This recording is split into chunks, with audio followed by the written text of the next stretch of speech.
ఇంకా చాలరా. ఊరుకో బావా, 2 పెగ్గులకే చాలంటావండి. నేను రోజు తీసుకునేది 2 పెగ్గులే కదరా. అదేంటి రోజుకి ఈ రోజుకి తేడా లేదు బావా? నువ్వు తీసుకొచ్చి చెబుతా. ఏంటో ఇవాళ స్పెషల్. స్పెషల్ అని స్లోగా అంటావండి బావా.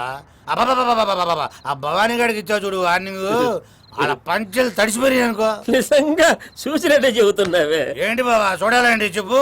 పక్కన మాకే ప్యాంట్లు తడిచిపోయినాయి, అలా గ్యారంటీకి పంచెలు తడిచిపోయి అన్నా ఎవడాడు?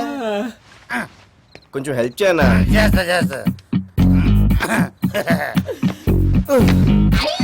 మిట్లెక్కి రావచ్చు కదా తమ్ముడు. మీ ఇంట్లో మెట్లు ఎక్కడుంటే నాకెలా తెలుస్తుందిరా? అడిగితే చూద్దాం కదా, దానికి ఇట్ట కొట్టాలా? ఎవరిది? ఏంటి ఫోన్ చేసి వార్నింగ్ ఇచ్చావంట? అసలు నాకు తెలియక అడుగుతాను, రౌడీజానికి బౌండరీలు ఏంట్రా? ఇది నా ఏరియా, ఇది నీ ఏరియా అని. ఇప్పుడు డైరెక్ట్ గా నీ ఇంటికి వచ్చా, ఏం పీకారు? అవును, మీ వాళ్ళెవరో మా ఏరియాకి వచ్చారన్నావంట. నీ పబ్బుకి వచ్చింది, నీ వాళ్ళని ఎరక్కొట్టింది నేనే. ఇంతకీ నేనెవరో తెలుసా? ఆ భవానీ శంకర్ కొడుకు. ఎవరు లేడా?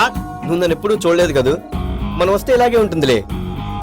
మళ్ళీ మా నాన్నతో ఎక్స్ట్రాల్ చేసావనుకో, ఈసారి కరెంట్ ఉన్నప్పుడు వస్తా.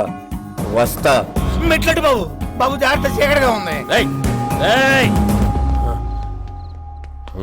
బావా ఆడు చీకట్లో వస్తేనే ఇలా ఉంటే, కరెంట్ ఉన్నప్పుడు వస్తే ఇంకెలా ఉండేదో. వాడు ఎప్పుడు వస్తే నాకేందిరా? నువ్వు వాడిని చూసావా?